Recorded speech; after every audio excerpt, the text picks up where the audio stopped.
Welcome to Islamic Life Coach School Podcast. Apply tools that you learn in this podcast and your life will be unrecognizably successful. Now your host, Dr. Kamal Akhtar. Hello, you guys. It's good to be here. Today we're going to talk about a topic called future thinking. Point of this exercise is to start to learn thinking from the future. If you were to write a letter to yourself that was 10 years younger, what would you say? You might say don't worry about the little things you were worrying about because it will soon be resolved. Or you might say to your past self that thinking you won't accomplish your goal is not going to serve you. Because regardless of getting to your goal, worrying is not going to help. You might tell yourself don't fret about the little things. But it is difficult to do that when you are in the thick of the moment.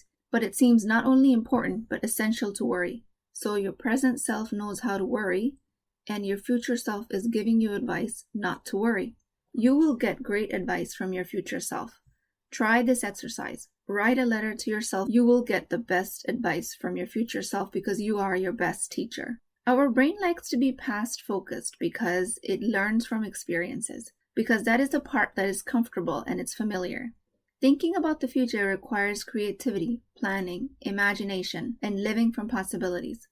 Thinking I can't lose weight, I can't make money, I can't be happy in my marriage. All of this is because I have no evidence from the past that I've been able to do it so far. So that is familiar. Living from the past is comfortable.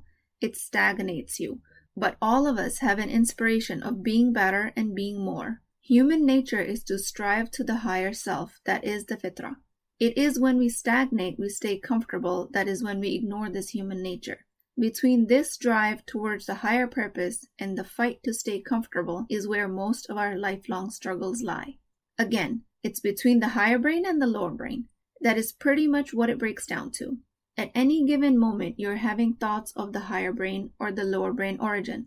You might come to think of this as an ultra-simplified version of life. But the point of sticking to this explanation is for us to see that if we are to simplify things, we can see how much control we actually have over our lives. Choosing between our higher and lower self is free will. So we've established that reminiscing over past experiences stagnates us. This is very different than learning from the past experiences. In stagnation, you stay stuck. In learning from the past, you learn from your mistakes and you move forward. I'm not saying ignore your past. I'm saying do not stay there. And when we tell ourselves that we have never been able to do such and such, we are collecting evidence from the past, or lack of evidence in this case, and we stay stuck. This comes with a very heavy price of ignoring the drive to be our better selves. And when we ignore this drive, this human nature to evolve, that is when we engage in behaviors to keep us artificially occupied, like in case of spending hours on social media, or emotional eating, or self-pity. All of these are emotions and actions that keep us occupied when we are ignoring our higher brain. In the meanwhile, the lower brain is busy creating realities to keep us comfortable to justify our stagnation. How creative of the lower brain! First, it paints a picture of doom and gloom by collecting evidence from the past. Then it creates emotions and actions that keep us occupied so we can't even see any other reality. Good news is, as always, we can overcome this by a concept called future thinking. For this, you have to transport yourself to the future when you have met your goal. And from there, you ask yourself, what am I thinking now? These are some examples. Thought, I have met my weight loss goal creates a feeling of confidence. Thought, I found my ideal spouse creates a feeling of fulfillment. Thought, I am financially stable, creating a feeling of self-assured. Thought, my in-laws are very supportive, creates a feeling of love. So from these feelings of confidence, fulfillment, love, you have to borrow them and bring them to the present. Because feelings drive actions. When you're feeling confident, you will take actions from that place that will generate results that you can never get from the past focused thinking. You'll achieve your goal weight. You'll create ideal relationships. This can be such a mind-bending thing. You can only create results from the place of future emotions, confidence, fulfillment, love. You don't have evidence to create that thinking now, so you keep thinking, I can never do this because I've never done it in the past. So you stay stuck. You keep emotionally eating. You remain in a state of low self-confidence, and you don't attract the right relationships. So you never get results based on the past, never creating any evidence for the future, so you can never break this cycle. Best case scenario, you stay stuck, but most commonly, we spiral downwards, collecting more evidence for negative thoughts, making our situations worse. So, the way to get out of this loop is to time travel. I mean, just mentally, not physically.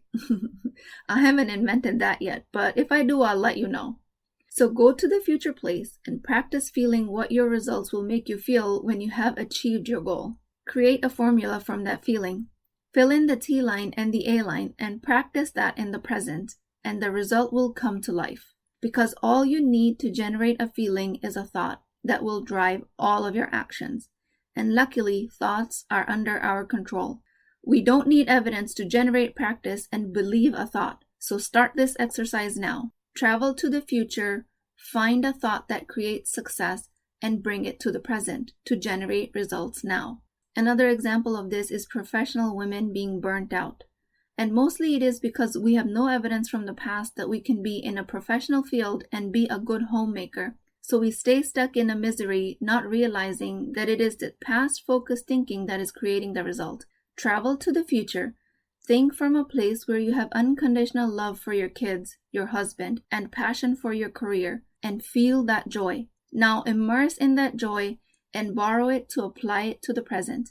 Put it in the feeling line of your current model. What do you have to be thinking that would create that joy around your family right now? Maybe it's the thought, I have children. Maybe it is that I am blessed to have a job. Or maybe it is that you have a business and a career.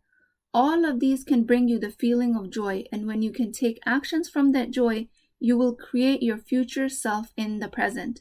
You can achieve your goal of being a professional and a homemaker this very moment. Borrowing thoughts and feelings from the future employs your higher brain. It requires creativity, imagination, and planning. You can't go wrong with that. Write those future models down and practice them in the present. You can only create change from your higher brain. Your lower brain will keep you busy showing you all of the evidence from the past, and it does it so effectively that we forget we have a higher, more intelligent brain that trumps all of the past evidence. That is how you create a future that is different from the past.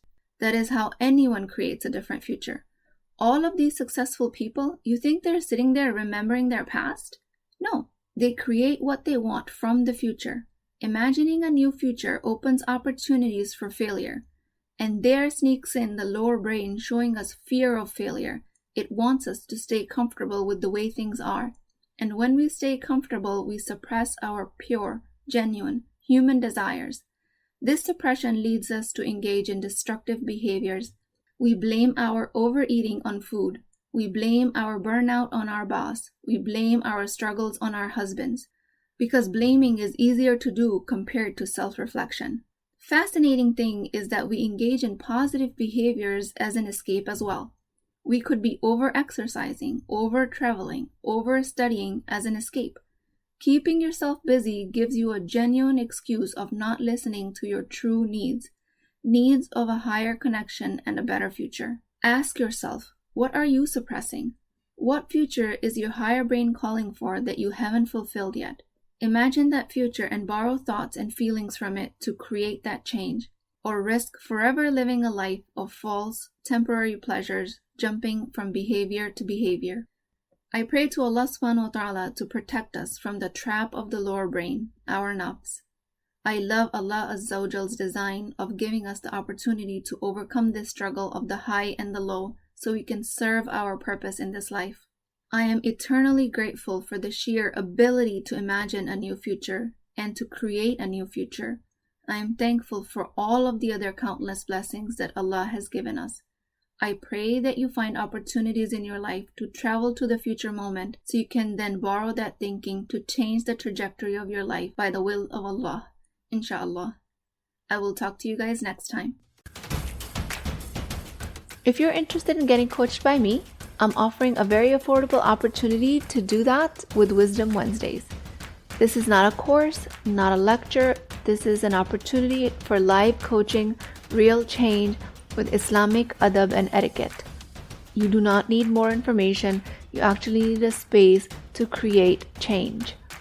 At $19.99 a month, which is the price of takeout dinner, you as a Muslim woman will create confidence, intimacy, and connection. without shame or fear of judgment, because your privacy is my highest priority.